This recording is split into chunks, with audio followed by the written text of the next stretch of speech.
As we cover the outbreak of war in the Middle East tonight, we want to take a step back to give a bit of perspective and a bit of background on the long-running conflict and the attempts to try to find a peaceful resolution by the numbers.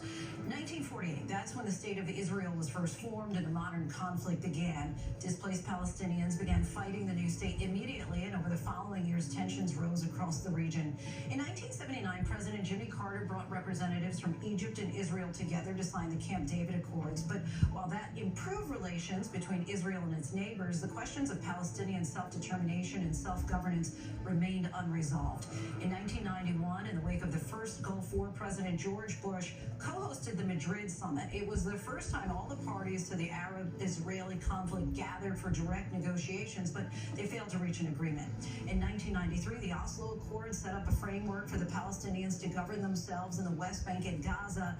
And in 1995, the Accords were expanded to mandate Israel's withdrawal from settlements in the West Bank. Multiple peace talks followed, but ultimately broke down. And in 2000, President Bill Clinton brought Israeli and Palestinian leaders together at Camp David, but they failed to reach a deal, and a second Palestinian intifada soon followed.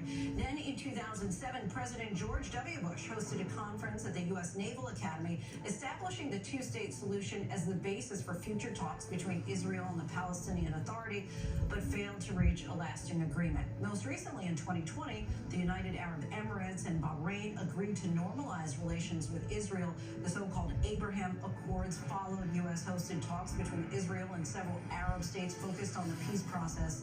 Palestinian leaders later rejected the accords. And we still have much more ahead.